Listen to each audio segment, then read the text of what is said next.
Hello दोस्तों, मैं हूं प्रकाश साध और आप मेरे साथ पढ़ रहे हैं मेरे YouTube चैनल स्टडी विद प्रकाश साध डूंगरपुर में। दोस्तों, इस लॉकडाउन में आप मेरे चैनल के इन वीडियो को अधिक से अधिक देखें और अपनी पढ़ाई है वो जारी रखें ताकि आप लोग जो है अपने समय का पूरा सदुपयोग कर सकें। हम पढ़ रहे हैं सब्जेक्ट वर्ब एग्रीमेंट। इसके 2 पार्ट अपन पहले से ही पढ़ चुके हैं और आज हम पढ़ेंगे तीसरा पार्ट। शुरू करते हैं। अब 2 subject as well as, along with आदि से जुड़े हों तो वर्ब इनके पहले आने वाले सब्जेक्ट के पर्सन व नंबर के अनुसार आती है। हमारे पास कोई भी 2 सब्जेक्ट हों और वो दोनों सब्जेक्ट किससे जुड़े हुए हों, as well as, along with या विथ के साथ में 2 सब्जेक्ट हों और ये जो हैं उनके साथ में जुड़े हुए हों तो वर्ब इनके पहले आने वाला अगर एज वेल एज हो या अलॉन्ग विथ हो या विथ हो तो उसके पहले जो आने वाला सब्जेक्ट है उसके अनुसार वर्ब है वो सब्जेक्ट के पर्सन यानी व्यक्ति, फर्स्ट पर्सन, सेकंड पर्सन या थर्ड पर्सन, कौन सा पर्सन है या कौन सा नंबर है, सिंगुलर है या प्लूरल है, एक वचन है या बहुवचन है, उसके अनुसार आती है। देखते हैं उदाहरण के साथ इसको समझते हैं। You as well as he to do this. प्रयोग करना है इज एम आर में से। तो यहाँ पर देख लीजिए कि हमारा जो पहला सब्जेक्ट है वो यू है और दूसरा सब्जेक्ट है वो ही है और दोनों सब्जेक्ट किसके साथ जुड़े हुए हैं, एज वेल एज के साथ में। ये हमारा नियम है कि एज वेल एज हो या फिर अलॉन्ग विथ हो या विथ हो, वो 2 सब्जेक्ट के साथ जुड़ा हो। जैसे यहाँ पर यू है और ही है तो दोनों में से जो पहले वाला सब्जेक्ट है उसके अनुसार हमें यहाँ पर जो है वर्ब का इस्तेमाल करना है, उसके पर्सन और नंबर के अनुसार। तो यहाँ पर पहले जो हमारा सब्जेक्ट है वो यू है, सेकंड पर्सन है और प्लूरल है। तो प्लूरल है तो यहाँ पर हम प्लूरल वर्ब काम में लेंगे, वो है आर। तो आंसर हो जाएगा you as well as he are to this.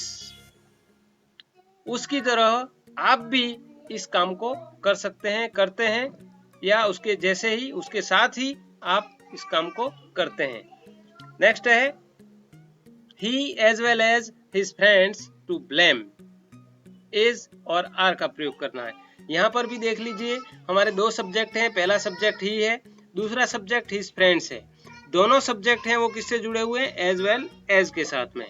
इसलिए यहाँ पर जो है हम पहले सब्जेक्ट के अनुसार यहाँ पर वर्ब का प्रयोग करेंगे। पहला सब्जेक्ट है हमारा ही, तो ही के साथ में सिंगुलर है, थर्ड पर्सन है, उसके साथ में हम प्रयोग करेंगे इज का। तो यहाँ पर हो जाएगा ही as well as his friends to blame. उसके दोस्तों के साथ ही वह भी आरोप लगाता है या दोषी ठहराता है। तो इस तरीके से हम अगर हिंदी में भी समझेंगे ठहराता है, लगाता है, तो कहने का मतलब बहुवचन का जो शब्द है वो हमारे जो है जैसे लगाता है, एक वचन शब्द है जो निकल रहा है हमारे मुंह से, तो इसलिए अपन को ध्यान रखना है कि एक वचन है तो एक वचन वर्ब का प्रयोग करते हैं। नेक्स्ट देखते हैं, the chief with his soldier ready to attack was या वर। अब यहाँ पर देखते हैं हम, यहाँ पर भी सेम स्थिति, नियम है, वो नियम आपको याद हो जाएगा, इसलिए मैं बार बार बताता हूँ कि द चीफ हमारा एक सब्जेक्ट है, दूसरा सब्जेक्ट है हिज सोल्जर्स और ये दोनों सब्जेक्ट हैं वो किसके साथ जुड़े हुए, विथ के साथ में। विथ हो, एज वेल एज हो या अलॉन्ग विथ हो, दोनों तरफ 2 सब्जेक्ट से जुड़े हुए हों ये, तो पहले सब्जेक्ट के अनुसार हमें यहाँ पर वर्ब काम में लेनी है। तो पहला सब्जेक्ट है द चीफ, एक वचन है, सिंगुलर है, तो इसके साथ में हम सिंगुलर वर्ब काम में लेंगे, वो है वॉज। तो आंसर क्या हो जाएगा हमारे, the chief with his soldier was ready to attack. सेनापति उसके सैनिकों के साथ आक्रमण करने को तैयार था। अब यहाँ पर हिंदी में जो अर्थ निकल रहा है वो क्या निकल रहा है, था, इसलिए था का अर्थ हो गया वॉज, थे निकलता अर्थ तो वर होता। तो आप इस तरह से भी इसको ध्यान रख सकते हैं, समझ करके भी इसका उत्तर दे सकते हैं, सीख सकते हैं। नेक्स्ट है, the lady along with her children standing there was या वर। अब यहाँ पर भी देख लेते हैं, अलोंग विथ है, उसके पहले सब्जेक्ट है और उसके बाद में भी सब्जेक्ट है, यानी दोनों और सब्जेक्ट हैं, दोनों और सब्जेक्ट होते हैं। तो जो पहले अलोंग विथ के पहले वाला जो सब्जेक्ट है उसके अनुसार हम यहाँ पर वर्ब का इस्तेमाल करते हैं। तो ये नियम है वो आपको इस प्रकार मैंने बार बार दोहराया तो आपको क्लियर हो जाएगा, आप कभी भी नहीं भूलेंगे। तो यहाँ पर द लेडी हमारा सिंगुलर है, एक वचन है, तो एक वचन के साथ में हम एक वचन सिंगुलर वर्ब काम में लेंगे, वो है was। तो द आंसर हो जाएगा the lady with her children was standing there. महिला अपने बच्चे के साथ वहां पर खड़ी थी, वहां पर खड़ी थे ऐसा नहीं कह रहे हैं, थे ऐसा कहेंगे तो वर हो जाएगा, लेकिन यहाँ पर खड़ी थी ऐसा कह रहे हैं। अगर हिंदी में भी इस प्रकार आप हर एक वाक्य को समझने का प्रयास करेंगे तो वहां पर आपको पता चल जाएगा, आंसर यहाँ पर was हो गया। तो ये नियम आपका क्लियर हो गया कि जब हमारे वाक्य में दो सब्जेक्ट हों, as well as, along with या विथ से जुड़े हों, तो वर्ब पहले आने वाले जो सब्जेक्ट है उसके पर्सन व नंबर के अनुसार आती है। नेक्स्ट है एंटीसीडेंट, वह शब्द जिसके बाद में मुख्यतः रिलेटिव प्रोनाउन आता है, ऐसा शब्द जिसके बाद रिलेटिव प्रोनाउन आता है, हु, विच, होम, दैट आदि, इस तरह के ये जो रिलेटिव प्रोनाउन कहलाते हैं। तो इस तरह का शब्द एंटीसीडेंट, वह शब्द जिसके बाद मुख्यतः रिलेटिव प्रोनाउन आता है, यानी इसके बाद रिलेटिव प्रोनाउन आता है, उसका जो नंबर व पर्सन होता है वही उसके रिलेटिव प्रोनाउन का होता है। यानी एंटीसीडेंट जो हमारा जो शब्द होगा उसका जो एक वचन है तो एक वचन, first person, second person, third person, जो भी पर्सन में है उसी के अनुसार रिलेटिव प्रोनाउन का वहां पर जो है आता है, तथा वर्ब उसी के अनुरूप प्रयुक्त होती है। देखते हैं example, the boy who standing there is my brother. Is और आर का प्रयोग यहाँ पर इसमें से करना है। अब यहाँ पर देखें कि ये द बॉय है वो हमारा एंटीसीडेंट है और उसके बाद ये हु है वो रिलेटिव प्रोनाउन है। तब क्या करना है कि रिलेटिव प्रोनाउन आता है, नंबर और पर्सन जो होता है वही उसी रिलेटिव प्रोनाउन का होता है, यानी रिलेटिव प्रोनाउन और ये दोनों का नंबर और पर्सन जो है वो सेम है। अब वर्ब उसी के अनुरूप यहाँ पर प्रयुक्त होती है, इसके अनुरूप ही। तो द बॉय हमारा सिंगुलर है, तो सिंगुलर के साथ हम यहाँ पर प्रयोग में लेंगे इज का, तो आंसर यहाँ पर क्या हो जाएगा, boy who is standing there is my brother. तो यहाँ पर वह लड़का, द बॉय स्पेशल किसी लड़के के बारे में बात कर रहे हैं क्योंकि उसके साथ द लग गया है। तो द बॉय वह लड़का, हु इज स्टैंडिंग देयर जो वहां पर खड़ा है, इज माई ब्रदर वह मेरा भाई है। तो इस तरीके से आप समझने के प्रयास करेंगे, वो मेरा भाई है यूं नहीं कह रहे हैं, भाई है, तो यहाँ पर है यूं कहेंगे तो आर हो जाएगा, है यूं कह रहे हैं इसलिए इज होगा। नेक्स्ट है the books which lying here belong to Mahesh. यहाँ पर भी हमें इज या आर में से प्रयोग करना है, द बुक्स। अब द बुक्स है यहाँ पर प्लूरल है एंटीसीडेंट, और विच है वो हमारा यहाँ पर रिलेटिव प्रोनाउन है। तो वे किताबें बहुवचन है, वे किताबें जो कि लाइंग हियर यहाँ पड़ी हैं, बिलोंग टू महेश वे महेश की हैं। वे किताबें जो यहाँ पड़ी हैं वे महेश की हैं, इस तरीके से निकल रहा है, यानी ऐसा अर्थ जो निकलता है वो बहुवचन के लिए निकलता है तो एक वचन के लिए निकलता है तब इज हो जाता है तब वो क्या हो जाएगा, आर। तो यहाँ पर हमारा आंसर हो गया the books which are lying here belong to Mahesh. इस तरीके से आप हिंदी में भी समझ करके इसका प्रयोग कर सकते हैं। बाकी नियम तो है ही हमारे पास में कि ये जो है वो प्लूरल है, बहुवचन है, और इसके साथ ये रिलेटिव प्रोनाउन भी उसके साथ उसी के अनुसार है, तो इसलिए यहाँ पर आर आएगा। ये तो हमारा नियम है ही, लेकिन आप इस प्रकार समझेंगे तो आप ज्यादा बेहतर समझ पाएंगे। He had a dog which killed, he had a dog which killed, was या वर का प्रयोग करना है। अब यहाँ पर नियम के अनुसार देख लेते हैं, ही हैड अ डॉग। अब यहाँ पर विच ये जो है रिलेटिव प्रोनाउन, उसके पहले क्या दिया हुआ है, ए डॉग। अब ये ए डॉग दिया हुआ है वो सिंगुलर है, तो सिंगुलर है तो यहाँ पर वॉज होगा, सीधा क्लियर हो गया। अब इसको समझ भी लेते हैं, he had a dog which was killed, उसके पास एक कुत्ता था उसके पास एक कुत्ता था जो कि मर गया या मारा गया। तो यहाँ पर उसके पास एक कुत्ता था जो कि मारा गया, एक वचन का मारे गए, इस तरीके से अर्थ नहीं निकल रहा है, एक वचन का अर्थ निकल रहा है, इसलिए यहाँ पर ये आंसर होगा the man whom I saw yesterday a thief। अब यहाँ पर whom जो रिलेटिव प्रोनाउन है उसके पहले जो हमारा एंटीसीडेंट है वो सिंगुलर है, तो उसी के अनुसार यहाँ पर ये रिलेटिव प्रोनाउन का प्रयोग किया गया। अब सिंगुलर है तो इसलिए यहाँ पर हम प्रयोग करेंगे वॉज का। नियम से तो आप ऐसे समझ गए, अब उसको अर्थ से समझ लेते हैं। The man whom I saw yesterday was a thief। The man कोई विशेष व्यक्ति की बात कर रहे हैं, द मैन वह आदमी, whom I saw जिसे मैंने देखा, whom I saw जिसे मैंने देखा, yesterday यानी कल, वह आदमी जिसे मैंने कल देखा, was a thief एक चोर था। अब यहाँ पर एक चोर था ऐसे अर्थ निकल रहा है, इसलिए वैसे भी सिंगुलर हो गया। नेक्स्ट है, यदि सब्जेक्ट नन हो तो वर्ब सिंगुलर या प्लूरल कुछ भी हो सकता है। ध्यान रखना है, अगर हमारा सब्जेक्ट नन है तो हमारी वर्ब सिंगुलर भी हो सकती है, प्लूरल भी हो सकती है। इसमें यह बात ध्यान रखने की है, none is ready to go there, none are ready to go there. तो नन के साथ में ध्यान रखना है आपको कि इज और आर यानी सिंगुलर और प्लूरल दोनों का प्रयोग हो सकता है। कोई भी none is ready to go there, वहां जाने के लिए कोई भी तैयार नहीं है। नन इज रेडी कोई तैयार नहीं, नन आर रेडी कोई भी तैयार नहीं है। नेक्स्ट है, यदि एक ही वस्तु का अधिकांश भाग मोस्ट द्वारा दर्शाया जाए तो वर्ब सिंगुलर होती है। कोई एक ही वस्तु है, एक ही वस्तु के लिए अगर हम मोस्ट का प्रयोग करते हैं तब वहां पर सिंगुलर वर्ब आएगी, ये ध्यान रखना है। एक ही चीज के लिए मोस्ट का प्रयोग करते हैं तो वर्ब सिंगुलर आती है। Most of the apple rotten is are.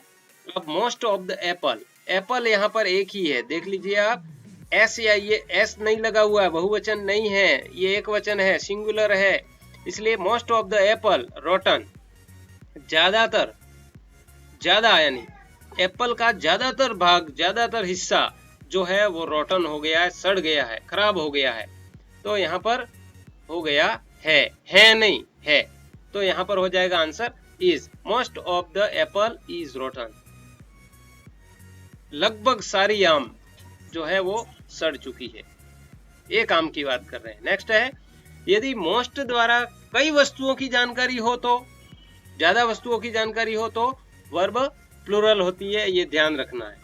ज्यादा वस्तुओं की जानकारी हो तो प्लूरल वर्ब काम में लेनी है, एक ही वस्तु की जानकारी हो तो सिंगुलर वर्ब काम में लेनी है। Most of the apples rotten is और आर, यहाँ पर यही एग्जांपल दोबारा से देख लेते हैं। यहाँ पर most of the apples, apples हैं वो बहुत सारी हो गई है, और बहुत सारी एप्पल की बात कर रहे हैं। अपने पास जो भी एप्पल हैं उनमें से बहुत सारी एप्पल जो है, मोस्ट ऑफ द एप्पल, बहुत सारी एप्पल है वो रोटन, सड़ गई है, खराब हो गई है।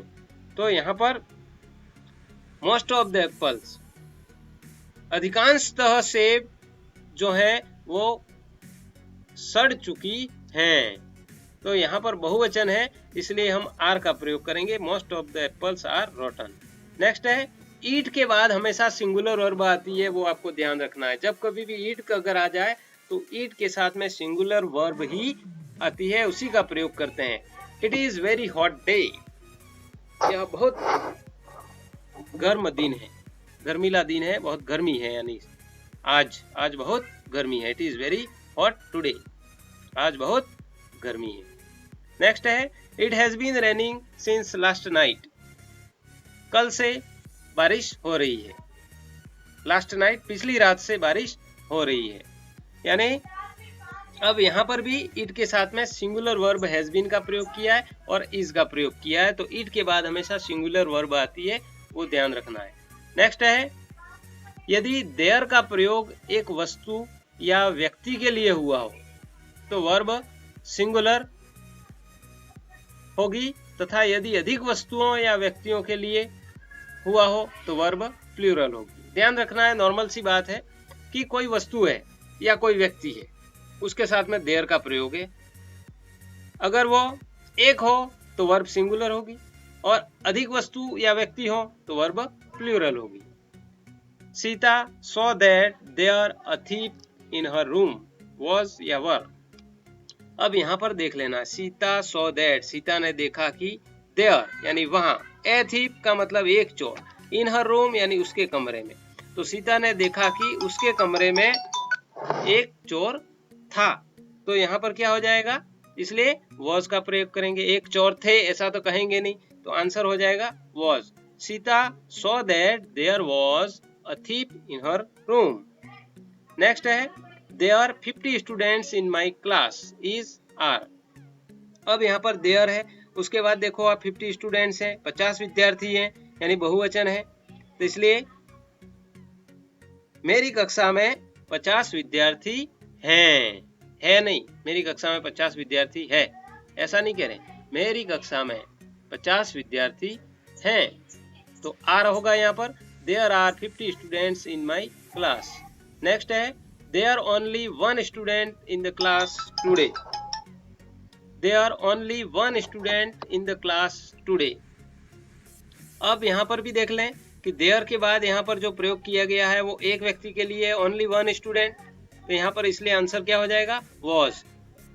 तो आंसर हो गया there was only one student in the class yesterday. कल कक्षा में केवल एक ही विद्यार्थी था। नेक्स्ट है there 5 books in the bag is are. अब यहाँ पर भी 5 बुक्स है, अधिक है, एक से ज्यादा है, तो यहाँ पर आंसर हो जाएगा are. There are 5 books in the bag.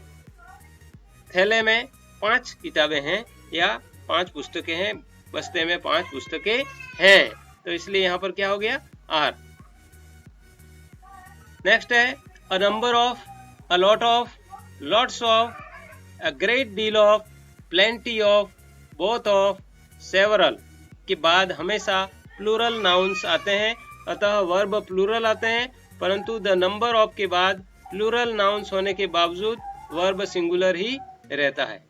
जैसे देख लेते हैं, एक बार इसको वापस समझ लेते हैं। A number of, a lot of, lots of, a great deal of, plenty of, both of या सेवरल के बाद हमेशा, इन सब के बाद हमेशा क्या आता है, प्लूरल नाउन्स आते हैं, ध्यान रखना है, बहुवचन संज्ञाएं आती हैं, अतः वर्ब प्लूरल ही आता है। परंतु अगर द नंबर ऑफ आ जाए, इन सब के अलावा द नंबर ऑफ आ जाए, तो यहाँ पर भले प्लूरल नाउन्स हो तो भी उसके बावजूद हमें वर्ब सिंगुलर ही काम में लेनी है। जैसे a number of boys have failed in English. A number of boys, बहुत ज्यादा संख्या में बात कर रहे हैं, नंबर ऑफ बॉयज बहुत अधिक संख्या में लड़के हैव फेल्ड इन इंग्लिश, अंग्रेजी में फेल हो चुके हैं।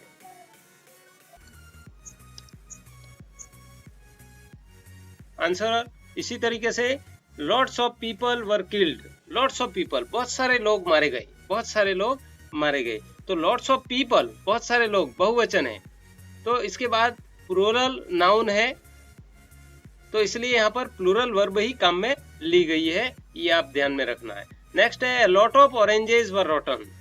बहुत सारे संतरे, ए लॉट ऑफ ऑरेंजेस, बहुत सारे संतरे सड़ गए, सड़ गए, तो यहाँ पर भी हमने, इसलिए वर्ब है वो प्लूरल आती है। नेक्स्ट है plenty of apples are lying there.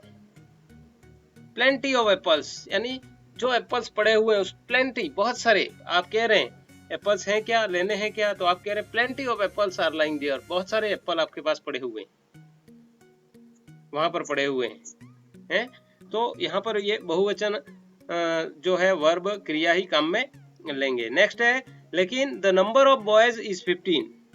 The number of boys, the number of boys, लड़कों की संख्या 15 है नहीं, लड़कों की संख्या 15 है, the number of boys is 15। Next है the number of books in the bag was 6। थैले के अंदर पुस्तकों की संख्या 6 थी, बस्ते के अंदर पुस्तकों की संख्या 6 थी, थे नहीं, तो इस तरीके से आपको समझना है, तो भी आपको पता लग जाएगा बिना नियम के भी आप इस तरह से समझ सकते हैं।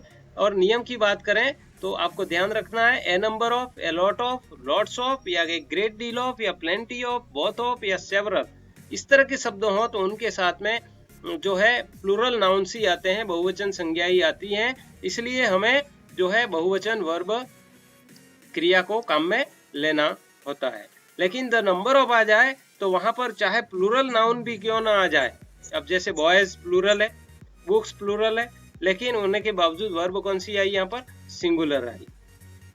तो इस बात का ध्यान रखना है और इसे सही करना है। दोस्तों ये था अपना आज का वीडियो सब्जेक्ट वर्ब एग्रीमेंट का पार्ट 3। इसका चौथा पार्ट एक और है, उसके बाद हम एक्सरसाइज भी करेंगे। तो चौथा पार्ट कल आपके लिए मैं लेकर के आऊँगा। तब तक के लिए आप मेरे इस वीडियो को देखते रहें यूट्यूब पर, अच्छी तरीके से इसको समझ लें, सीख लें। आप मेरे Facebook page study with Prakash sir Dungarpur को भी ज्वाइन कर सकते हैं, वहाँ पर भी लाइक कर सकते हैं। ग्रुप भी बना हुआ है फेसबुक पर, इसको भी ज्वाइन कर सकते हैं। वीडियो अच्छा लगा हो तो लाइक ज़रूर करें, ताकि मुझे उत्साह मिलता है कि मुझे और से अधिक वीडियो बनाने चाहिए। स्टूडेंट इससे पढ़ रहे हैं, उनके काम के हैं, उपयोगी हैं। शेयर करें अपने अधिक से अधिक दोस्तों को, ताकि वे भी उनको देख सकें, उनसे पढ़ सकें, सीख सकें। और सब्सक्राइब करें। सब्सक्राइब करने का मतलब मेरे हर एक वीडियो की जानकारी आपके मोबाइल में आपको मिल जाएगी। आपको कहीं और से वीडियो आएगा कि या उसके लिए कहीं पर भी इंतजार नहीं करना पड़ेगा, सीधे आपके मोबाइल में उसकी जानकारी मिल जाएगी। बेल आइकन दबाएं और बेल आइकन के साथ ऑल नोटिफिकेशन ऑल पर क्लिक जरूर करें, ताकि हर एक वीडियो की जानकारी आपको मिलेगी। दोस्तों इस कोरोना संकट में आप लोग प्रतिदिन संख्या है वो बढ़ रही है। लगभग आज 39,000 के आसपास भारत में इस बीमारी से लोग ग्रसित हो चुके हैं। दिन प्रतिदिन ये संख्या बढ़ रही है, इसलिए आपसे निवेदन है कि आप हर आधे घंटे में कम से कम 20-25 सेकंड तक अपने हाथों को अच्छी तरह से साबुन से धोएं और मास्क का उपयोग करें, घर से बाहर निकलें। और साथ ही बहुत ही आवश्यक काम हो तो ही घर से बाहर निकलें और घर में रहें, सुरक्षित रहें, स्वस्थ रहें। इन्हीं शुभकामनाओं के साथ मिलते हैं अगले वीडियो में। तब तक के लिए धन्यवाद। जय हिंद, जय भारत।